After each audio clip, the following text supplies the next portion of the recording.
There's no telling how many other intelligent civilizations exist in the universe. Whether they or we can ever master the ability to travel light years, once we connect, how will we communicate? Behavioral ecologist Dr. Arik Kershenbaum and professor of linguistics Dr. Ian Roberts, both of the University of Cambridge, have been pondering that exact question. Our ancestors didn't have a language, and then at some point they did. And what was that transition like? What was that process like? And could we maybe even suggest that similar processes, or at least similar constraints, are operating on other worlds? And that leads very naturally to thinking about extraterrestrial creatures if they exist, because if they have any kind of advanced civilization, they can presumably communicate sophisticated ideas, and so they probably have something that one would want to call a language. Probably. And so then the question is, what kind of language would it be? How similar or how different to human language? They're here to talk about communicating with aliens. I'm Steve Fisher, and this is Lifeslices. Let's start with a relatively easy question. Who is Arik Kershenbaum? I'm a zoologist, so I work with animals in the wild mostly, and I work on animal communication. So I look at wolf howls and dolphin whistles and the songs of gibbons, and I look to see what kind of information they might be using, why they're communicating the way that they do, and how we could use that information also for conservation purposes. I think Songs of Gibbons would be a great title for an album. It probably is already. And who is Ian Roberts? I'm a linguist. I'm professor of linguistics here in Cambridge. My interest is mainly in linguistic theory, in particular grammatical theory. And one of the questions that we ask in that field is what a possible language or grammar could be like. And that leads very naturally to thinking about extraterrestrial creatures if they exist, because if they have any kind of advanced civilization, they can presumably communicate sophisticated ideas, and so they probably have something that one would want to call a language. Probably. And so then the question is, what kind of language would it be? How similar or how different to human language? So you were both recently quoted in a BBC article that I read on if we met extraterrestrials, could we talk to them? What do you think, Ian? I think talk has to be taken very loosely indeed here. The possibility that they would have something akin to speech is, well, very, very hard to assess, but it's not too likely. The important thing to bear in mind about language is that it isn't just speech. We sort of naturally tend to equate it because nearly all human languages are spoken languages. But of course, we can write language, which is a very different medium, relying on vision rather than hearing. We can also use sign language, and even things like whistling and drumming are used in certain parts of the world. The very important point is that the actual nature of language itself seems to be to a very large degree independent of the medium that carries it. That seems to be true of human language, and again, there's no reason to think that that wouldn't be the case for any kind of language extraterrestrials may have. So they may have language but not speech. The way that the medium that they might use to carry their language, well, that's anybody's guess. It could be all kinds of things. I think the question, could we get our language across to them? Could we convey our thoughts to them by some means? I think the answer is probably yes. But talk? Don't take it too literally. Okay, so I'm reminded of the film The Day the Earth Stood Still. The original, not the remake. Michael Rennie plays the alien Klaatu and speaks perfect English, claiming that they've been observing us for years. Arik, what do you think's the likelihood of that? I think the likelihood of us encountering such a civilization with which we could communicate is pretty small, just because of the vast size of space and the distance between the stars. But that doesn't make it any less of an interesting exercise to perform this exercise that we're talking about now. And Ian, good friend of mine with whom I don't disagree very often, he's taking a top-down approach, looking at what we know about language, but all we know about language from human language, and trying to work backwards to see what language might be like. I, as a zoologist, take a bottom-up approach and look at the evolutionary side of it and ask, how might language have evolved? Because our ancestors didn't have a language, and then at some point they did. And what was that transition like? What was that process like? And could we maybe even suggest that similar processes, or at least similar constraints, are operating on other worlds? So, for instance, Ian talks about speech being unlikely. Well, I think speech is very likely on a planet with a decently thick atmosphere where sound travels well. You would expect creatures to communicate through the medium that is appropriate for them. So I think that there's quite a lot we can say about what organisms on another planet might use to communicate and what might or might not end up evolving into a language. Would it be similar enough to our human languages that they could learn them merely by observing us? That's a much harder question. And given how difficult I find it to understand what animals on Earth are saying, I think we can assume that it's going to be extremely difficult to translate any kind of non-terrestrial language into one that we understand. What if they came down with a cell phone app, like their own version of Babel, so that we could immediately know what they were thinking? The BBC posed an interesting question. It said, could the ways animals communicate with one another teach us anything about extraterrestrial communication? Ian, what do you think of that? Well, I think this is really a question very much more for Arik than for me, and I'm sure that he'll want to chip in. And this may be an area, actually, where one of those rare cases where we're not in full agreement. I'm not sure. It seems that from what we know, and it is true that there's a lot we don't know about animal communication, but it seems that human languages are qualitatively different from animal communication systems in a number of respects. Above all, in the sense that they're very finely structured and open-ended.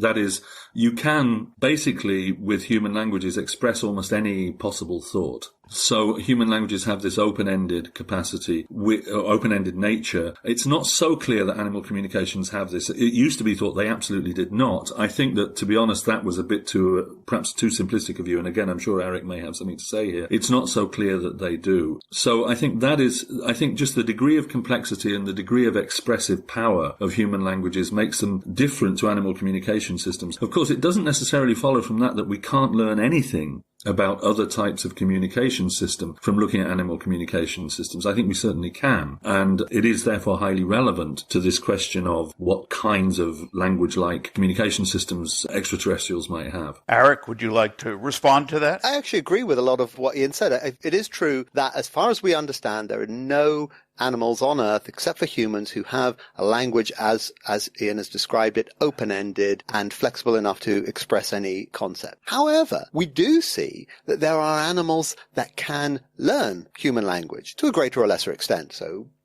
grey parrots, for instance, are probably the best example. But other animals can pick up a remarkable amount of human language. So that tells us something about the way their brain works. Whatever it is that is preventing them from speaking in a language, it doesn't seem to be connected to their cognitive abilities. This is not an easy thing to understand, but it does help us to place this question of what might an alien language be like in a slightly more tractable context, because we can look at a really large diversity of life on Earth and ask, well, how do they communicate?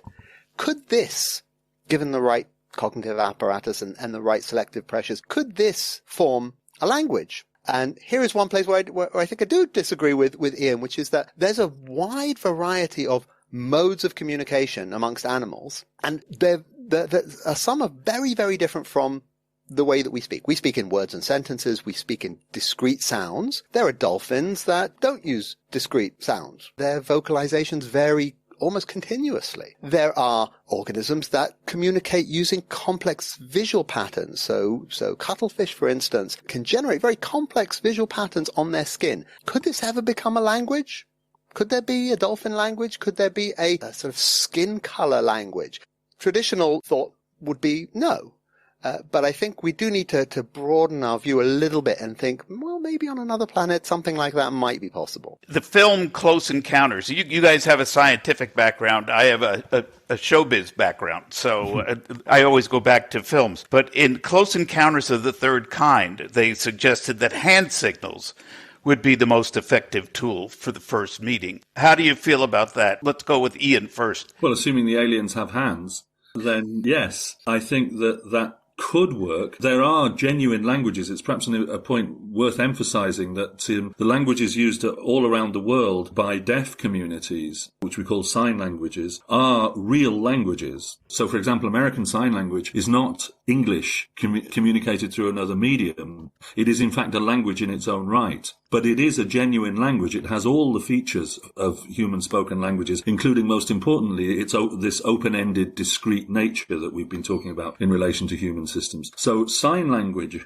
is certainly, or signing is certainly a very valid medium for language. Whether that would be the best way of communicating in the case of first contact is anybody's guess. As I say, if the aliens have hands, sure. But then if they have vocal cords and a vocal tract similar to ours, then why not try talking? So it really depends. One of the things that always bothered me in Close Encounters was they came up with these hand signals, but just because somebody could copy the hand signals doesn't mean there's any meaning attached to it. Correct? Well, one of the things that's really interesting about hand signals is that our closest relatives, chimpanzees, do use gestural communication an awful lot. Now, they don't have a language. It's not an open-ended language. It's not like American Sign Language. But they're probably the closest example that we have to a signed language in non-humans. And the fact that they have that cognitive ability to watch another animal, give a particular gesture, and to make a reasoned and reasonable inference about what the state of mind of that animal might be. Is it angry with me? Is it trying to share food with me, engage me in some kind of cooperative task? This is a very, very strong indicator that signing gestures could be the basis of a really productive, useful communication system in a social animal. And perhaps our common ancestor with chimpanzees 6 million years ago did something similar. And perhaps that was really the start of our journey towards language. And the other thing about Close Encounters, of course, is that the other way that they communicated in Close Encounters was with the musical tone. And there you really do see one of these features that we're used to in human language of discrete and very, very different signals. So we have a word that has perhaps a variety of meanings, but it is clearly distinguished from other words. And you get a similar sort of thing with those musical sequences that were used in that movie. All I know is after the first time I saw Close Encounters, I was living in New York City in an 11th floor apartment, and I would sit on the windowsill looking up at the sky, doing the music and the hand signals, and nobody ever came to talk to me. I was very upset about that. To your knowledge, are there sanctioned programs universally around the world that are working on communicating on first contact? I'm not sure exactly what you mean by sanctioned programs, but an organization that I'm involved with, METI, Messaging Extraterrestrial Intelligence, sets itself exactly that goal, basically trying to construct a signal to beam out to a planet that we think might have the right habitable features, such as liquid water and an atmosphere in nearby star systems. Nearby, of course, means still incredibly far away, but relatively nearby. So that's the only case that I'm actually aware of. There are a number of groups, either more established or more perhaps ad hoc, that are interested in this subject. And one of the things, although it's quite difficult to send a message into space, a radio message, you do need a large antenna and a lot of energy and things like that. But a lot of people are looking at artifacts to place on probes, for instance, that might be sent to other planets or out of the solar system, like the Voyager and Pioneer probes, which carried information that was not really expected to be picked up by any alien civilization, but merely the act of thinking about how would we send a message? What would we send? What would we say in such a message? It's a really constructive and productive exercise. One of the projects I'm involved in is looking at using video to convey information to an extraterrestrial, because if you look at the Golden Record, the Voyager Golden Record, contained a lot of information that was lacking in context. If you were an alien and you saw a picture of, I don't know, two parents holding a baby, you would have no way of understanding what that meant. So finding ways of making a universally understood message, this is a non-trivial, a very, very challenging problem. And we think that video is one of the one of the most effective ways to do that. I think the first thing we would want to tell them is, please don't judge us by the news. Well, they will, of course. Yes. I mean, any intelligent species looking down on Earth and observing us would say, well, we're not going there. Well, the first, so if you remember Carl Sagan's novel Contact, he made the point that the first high-power radio or the first high-power electromagnetic broadcast from Earth was from the Olympic Games in Berlin in 1936. And if there are aliens monitoring our communications, that's the first thing that they will receive. But I would like to think that any civilization that is sufficiently advanced to receive these messages and understand these messages would also understand that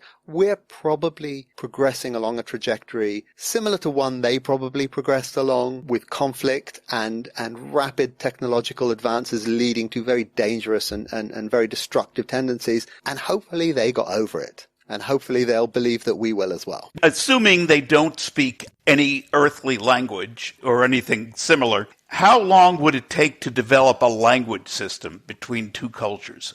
Ian, I'll go with you on that. You mean how long would it take to basically decode? Right, and actually to be able to communicate on a regular word-to-word basis. The decoding problem, once we understood the nature of the medium that their language was being conveyed in, I don't think it would be too difficult to get to the basic structure of it. Whether we could replicate the medium is another question, depending on the nature of the medium, or whether we would need to. And that would depend partly on their technology and their intelligence. So those are difficult questions to answer. If you just mean how long in terms of how long does it take a message to get there and get back, well, if there are, let's say, the closest star system to ours is Proxima Centauri, which is 4 light years away. That means 4 light years for the message to get there and 4 light years for it to get back. So if we say hi and they say hi, you've got to wait 8 years. And the people who are talking could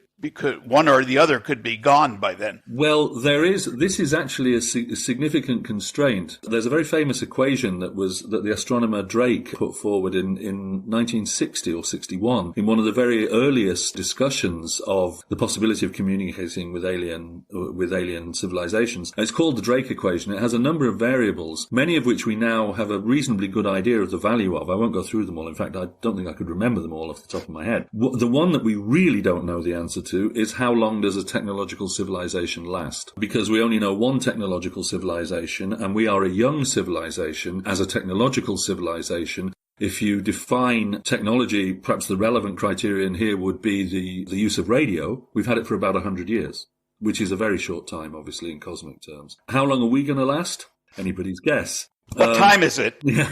If other civilizations are broadly similar to ours, there is quite a likelihood that there have been a number of technological civilizations in the universe which have destroyed themselves. And so, or which in the time it will take for any message to reach them from us will destroy themselves. And of course, we could send a message to Proxima Centauri and in 8 years' time, by the time the message comes back, God forbid, we might have destroyed ourselves. So this is a major imponderable, actually. It's quite likely, what Arik hinted at just now, I think is likely that civilizations actually overcome the hurdle of possible self-destruction when they reach a certain level of sophistication, which we obviously haven't reached yet. But that may only be a handful of civilizations. It may only be 1 in 100 that actually manages that. So there could be unimaginably advanced civilizations out there, but they could be unimaginably far away. Those technological civilizations that have destroyed themselves, can that be tied to AI? Well, or nuclear weapons, or those... Or an AI who has their finger on the button. Yeah. But this does relate to two things which any advanced civilization is very likely to know about, namely the fundamental structure of matter, which will give you nuclear fission, and the basic structure of information, which will give you computers and therefore AI. When it comes to decoding an alien language, I think if we were to receive a message, just an isolated message, we would have very little chance of understanding what it meant, of course, because even if we could decode it in some way mathematically, we still wouldn't know what any of the proper nouns are. You know, they have a word for dog, which is the Proxima Centauri dog, and we've no idea what that is. But if you take the scenario of the movie Arrival, for instance, where there's actually direct contact and the possibility of two individuals communicating with each other, I think it would take very, very little time to decode that language, because remember, these are going to be essentially alien scientists who come to Earth, and they will be talking to Earth scientists, and we all want to communicate with each other and solve the problem of this common language. I don't think that would take long. Where it gets really interesting is if the alien technological civilization is an AI civilization. Now, many people have proposed that intelligent technological life in the universe will be essentially robots. Now, if that's the case, then two big questions come to mind. One is, do they care about biological life forms? Perhaps they won't be interested even in talking to us. And then the other thing when it comes to language is that computer communication is in general highly, highly optimized. So if you look at the information stream that is sent from your phone to the internet, it's impossible to decode it unless you know the protocol. And that is done intentionally so that the transfer of information could be as efficient as possible, compressed and efficient. Natural languages aren't like that because they evolved by natural selection in the real world, and they evolved under the constraints of the real world, never needing that highly compressed, highly difficult to decode nature. So if we come across an alien civilization of AIs, their communication might be utterly impenetrable to us, simply look like random noise because it's highly compressed and highly optimized. That's kind of scary. Ian, I'm going to start with you, but I want Arik's take on this too. What is xenolinguistics? Oh, it's just it's the branch of linguistics which studies the languages of intelligent extraterrestrials, meaning it's a branch of linguistics which has no data at all at present, because we don't know even if intelligent extraterrestrials exist, although I personally think it's likely. But one can nonetheless study this from a theoretical point of view and think about what would an alien grammar or language have to be like in order to, let's say, permit the civilization to function in such a way that they could build their own spaceships. So you need a lot of maths and a lot of physics, and you need a bunch of individuals communicating. It's not going to be one individual who, any more than it was on Earth, who built an Apollo spaceship or a Starship Enterprise. So what would the structure of such a language have to be like in order for that to be possible? That's a question we can ask and try to answer. Arik, it's also the title of a book that you guys were involved with. Would the average person be able to read that book and understand it? I think the average person would be disappointed. Because as Ian says, this is all very theoretical, and we're not telling anyone what alien language is like or what it's going to be like. All we can really do is put some sort of constraints on what what the language of a technological species would be. And even that is extremely difficult to do. So as Ian said, a civilization that can build a spaceship or a radio telescope is our starting point, because if they can't, it's almost impossible we will ever speak to them unless we find some way to go to another planet, which is very unlikely. And what does it mean that a creature can build a spaceship? Well, as Ian said, they've got to be able to cooperate, pass me the screwdriver, but they also need to have a lot of very concrete concept. So if you remember the wonderful episode of Star Trek The Next Generation, Darmok, I don't know if you remember that one, where they encounter a species that communicates only in metaphor. And obviously, this is impossible for them to translate initially. You've got to ask the question, could a species that communicates only in metaphor really build a spaceship? Well, let's put a 50 ohm resistor here. Well, this is a relatively low resistance. So someone else puts a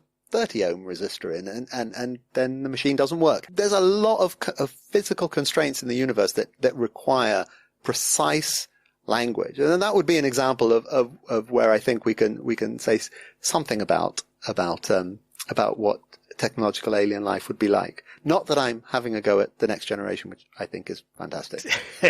Your co-author, Noam Chomsky, hypothesized about a universal grammar. Who wants to take that on and explain that? Well, perhaps I should do that. Chomsky's notion of universal grammar, as was once pointed out to him actually, should perhaps be really called terrestrial grammar.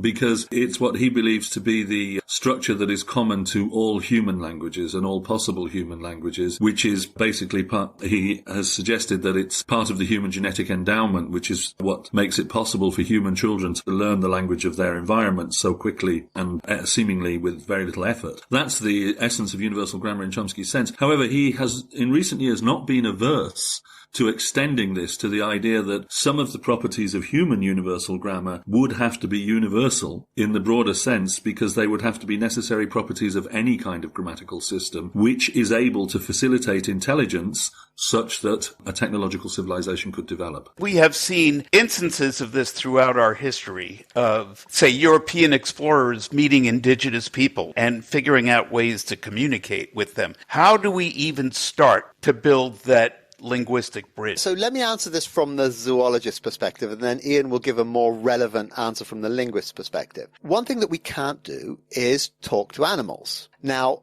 there are people who are involved in SETI and involved in METI and who would say, well, if we can't talk to animals, how can we possibly talk to aliens?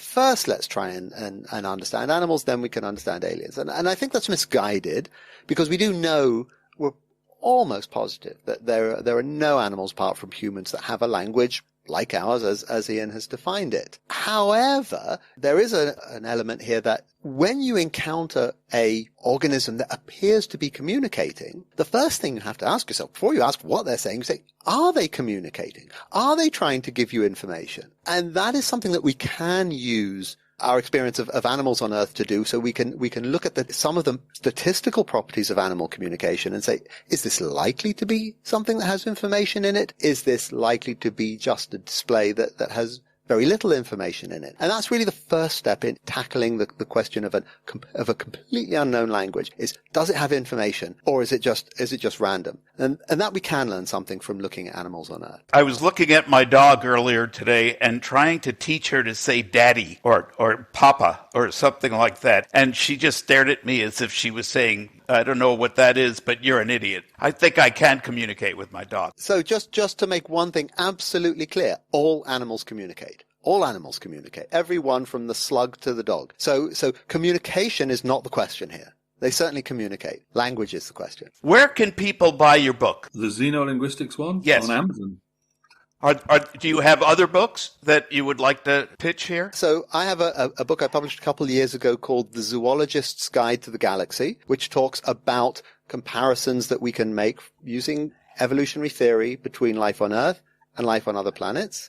And I have another book coming out next year in 2024, Why Animals Talk, which is about the nature of animal communication and the evolution of human language. We might have to come back to you when that book comes out. Ian, how about you? Well, I have a book. I mean, I have several technical linguistics books, but those are not really aimed at a general audience. But I do have a book which is a general introduction to linguistics, that is to terrestrial languages, as spoken by humans, called The Wonders of Language. And that's published by Cambridge University Press. It was published in 2017, actually. And that is an attempt to introduce my subject to a lay audience. Is there a question that either of you would like to answer that I haven't asked? There's an issue that sometimes is raised and was in most recent, well, at least rather famously raised by Stephen Hawking some time ago. And that is really an argument against trying to do something like what METI is attempting to do. Namely, we shouldn't draw attention to ourselves. The argument goes, if there are alien civilizations out there, the odds are that they're much more technologically advanced than we are, because we are very young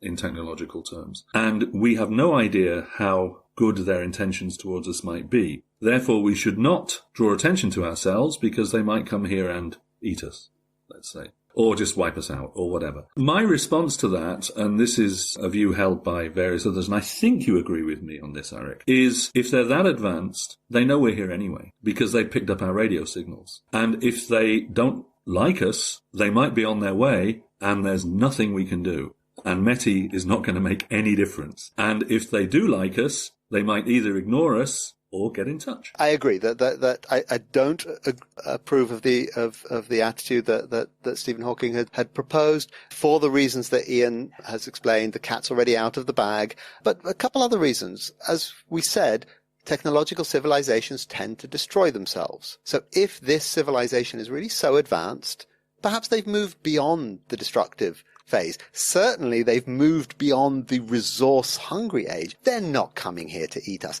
If they have the energy to travel between the stars, they have the energy to build a replicator that makes their own food. They're not coming here to eat us 100%. But perhaps the best reason is that we're curious about the universe. We're scientists. We're interested people. Are we going to bury ourselves on our planet and say, no, I don't want to know what's out there? Is that really how humans want to continue? I don't think so. I would love to know what's out there. If there were some kind of exploration to Mars or some other planet and they were just looking for lay people to come along, I'd volunteer in a second. I might change my mind once I was on top of that rocket. But to start, I would be very excited about it. Well, gentlemen, thank you so much for participating. This has been fascinating. I didn't even get to some of the questions I had because I think I could talk to you all day. But my day's just starting and yours is ending. I'm sure you don't want to talk all day. So thank you very much, and maybe we can do it again sometime. Thank you. Sure, that would be great. Thank you very much. Thanks.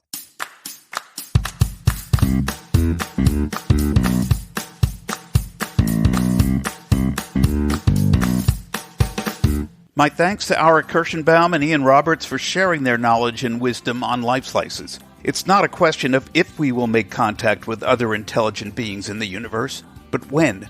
We can only hope our brightest minds and thinkers will figure out a way to communicate before then. In the meantime, look to the skies, and don't be afraid to hum.